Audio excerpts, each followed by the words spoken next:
Right, welcome back to my channel. Just going to have a little wander around. I'm going to just explain one or two, or just going to point out one or two bedding plants that's going to look fantastic in your garden this year. It's getting near that point where we should be thinking about putting bedding plants out. Don't let the warm weather, don't let it fool you. There is still a chance of frost. 3 degrees and dropping will cause damage to any of these plants that I'm going to point out to you. 3 degrees and rising, you're absolutely fine. So just be aware, if you do put them out early, just keep an eye on that nighttime temperature. 3 degrees and dropping, give it a little protection. We've got many salvias. This is a really nice, interesting one. It's an American salvia. Gets to about 1.1, 1.2 meters in height. Beautiful, big, classic salvia flower heads. Round about, I mean, the flower heads can be a foot in length. It really is, as you'd expect with an American plant. Very nice, very big, very showy. The Helichrysum Divider series, stunning, absolutely stunning. It's a sub-shrub. It is delicate. Frost will kill it eventually, but it'll give you an absolutely fantastic show all the way through the year. The flower head stems get to about 40-45 centimeters in height, and they can be cut, and it's a really long-lasting cut flower, which will look fantastic in your living room as well as looking fantastic in your pots and borders. Looks particularly nice if you mix it with an herbaceous border, and it'll flower all year long. Just adds that little bit of interest to any herbaceous border. We've got more different sorts of salvias, the Fannia series. It's a really nice, the Fannia series. It's a really nice, interesting salvia. Again, classic salvia flowers, not as large as your big blue, great at the front of borders. We've got your Cosmos, again, looks stunning. Put it in a mixed border. Great in pots. It will get to about 1 meter high. Keep dead head in your Cosmos just to keep the flowers coming when you're dead heading, just all the way to the end of the stem. And then just remove it. And then all the new ones start coming off. That's your spent flowers. And it'll just keep coming and coming all year long. Right, Salvia, Panama Blue. Absolutely stunning plant. Not very many blues in your garden at any time of year, really. The flower resembles like a crab claw, but the most beautiful electric blue you've ever seen. Absolutely fantastic. Again, it's an annual. Looks great in pots, tubs, but mix it in with your herbaceous borders. It really is a standout plant. Absolutely fantastic. And then we've got your common stuff, which everybody knows. You've got your Petunias, we've got your Geraniums, we've got Impatiens in your top corner. Beware that disease is still knocking around, although they are trying to improve on the variety. But if you do get the disease on the impacts, if you put your impacts in and you get the disease, it's nothing you've done wrong. It's just that disease is still active. Very small pockets throughout the country, but just be aware it is still there. Kingfisher Daisy, Felicias, absolutely fantastic. Again, it's a bedding plant, but put it into your mixed borders. Put it into your herbaceous. Looks absolutely stunning. Again, a beautiful blue, a paler blue. With nice yellow centre. Have we got plenty of hanging baskets on the go?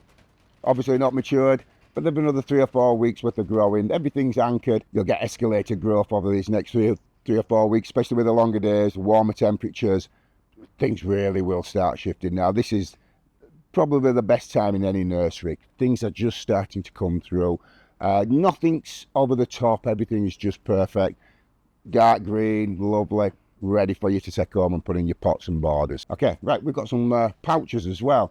All priced at £15 a piece. Hessian sacks as opposed to the plastic one, which is a really great little idea because it retains the water better than the plastic ones. Even though you'll tend to find, if you do get out like this, the plants at the bottom do struggle to get water. An inch of water will travel 9 inches through soil, so it doesn't really get to the base of your pouch. But if you take your pouch down, just dip it in a bucket of water, leave it there for a minute or two, and then re-hang it. It'll absorb from the base up and do absolutely no harm to the plant whatsoever. So, and if you want to subscribe, I'll do a video later on on how to make a pouch. It's the easiest thing in the world to make. Right, we've got a large selection of basket and patio plants as well. These are your Petunia Tumbulinas. Now, if you've watched an earlier video, when you buy this as a plug, I did say to people that you should pinch the plant out. A lot of people don't like doing it. So basically, when you're buying the plug, that's what you would have bought. Pinch it out, and that's the result. So we've now got multiple stems, and we're going to get multiple flower heads. If we didn't pinch it out in them early stages, you'd just basically end up with one single stem and one solitary flower on it. So the benefits of nipping them plants out. So if you do watch our previous videos, I'll explain to you how and why we pinch things out. Now we can let things flower. It's May tomorrow, 1st of May tomorrow, so now we wanted to get these flowers pushing through. So it's just started to bud up. It's going to make an absolutely exceptional pot or even hanging basket plant. We've got as verbenas, some nice interesting petunias. These are Beauticals. And the idea with the Beauticals is each individual flower is slightly different from the other one. And it's all based on temperature, moisture levels, and that'll determine how the flowers perform. And we carry a huge range of petunias. The breeders have really got to work on the petunias. And we've got probably 20, 25 different varieties. This is the King of Hearts, and as you can see, it's a red and cream flower, but I love that all the way around the petals. A really nice, good quality plant, and again, it's been pinched out, as I mentioned, pinched them plants out, got multiple stems, which means we're going to get multiple flowers. It's nice, it's short, it's a really nice specimen of a plant, and it should have a nice little root system going on there. As I mentioned, we have got a multitude of petunias, probably 25, 30 different varieties. This was a brand new variety last year, the Bee's Knees. It's a really nice, good looking plant, doesn't like the cold. Even though we haven't let frost get into the nursery, it's got a little bit of what we would consider to be frost damage on that. It will grow through, so there's absolutely no to worry about. And this is one where obviously the frost hasn't caught. Not even the frost, the cold weather hasn't caught. So you'll tend to find when a new variety comes out, it's not as vigorous as it probably should do. But as the years go on, it improves and improves and improves. This is a marked improvement on last year, and I would suspect that next year it's going to improve again, and so on and so on. But it's definitely worth having in the garden. We don't have enough vibrant yellows, especially in hanging baskets. It's a semi-trailing plant, so basically it'll not trail, it'll not cascade, but what it'll do is it'll come away from your basket. And even in the side of your basket, it'll just spread and fill your basket up in this beautiful, vibrant yellow colour. And again, because we pinched this plant out nice and early, multiple stems, which means you'll get multiple blooms. Okay, right, the Busy Lizzie or the Impatien. Now, it must be 15 years ago, and we had that real big problem with the dowdy mildew disease. Now, the disease is still about, although it's not as widespread as it once was, and it will affect your impats if you've got it. Now, we've trialled several different colours, and we've trialled several different varieties from different breeders, and although I can't really mention the breeders, the violet Impatiens seem to have the most resistance against the disease rather than the paler colours. So your pinks tended to get the disease more than your whites, but the violet was the one that really thrived when the other ones were starting to get the disease.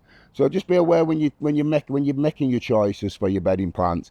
By all means, use Impatiens.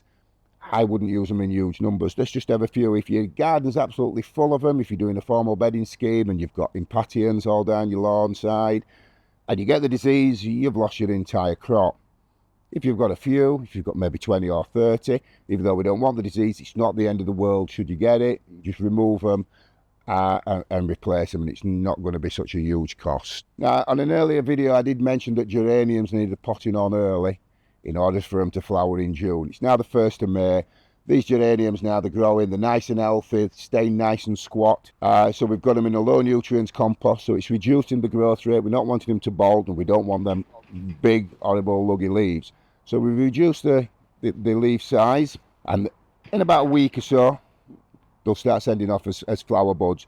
These geraniums should, most probably will be in flower for the first week in June when they're ready to go out in your garden. And one final plant I'm just going to mention because it really is worth a mention. It's the first time we've reintroduced them to the nursery for a good 15 years. They were always a weak and sickly looking plant, and I have mentioned before in previous videos that as year on year plant breeders are improving the plants. The double Impatien is improved. It's not even recognisable from the plant that we used to get 15, 20 years ago. It's nice, it's short, it's got a strong stem on it, and the flowers are absolutely stunning. And it will be laden with flowers. With this, I'm not going to remove its flower because there's no point, because the Busy Lizzie just flowers relentlessly, and there's no benefit in removing the flower. It won't make the plant grow any quicker. This will just create a beautiful mound shape, and it'll be absolutely covered in flowers all the way to the first frost way in October. Please like and subscribe, and you'll get regular updates on the nursery, how to grow your plants, how to plant your plants, what's in season at this particular moment in time, and we'll give you some tips on pests, diseases, and how best to care for your plants throughout the coming months to get the best out of your garden, and what you should be doing in your garden right now.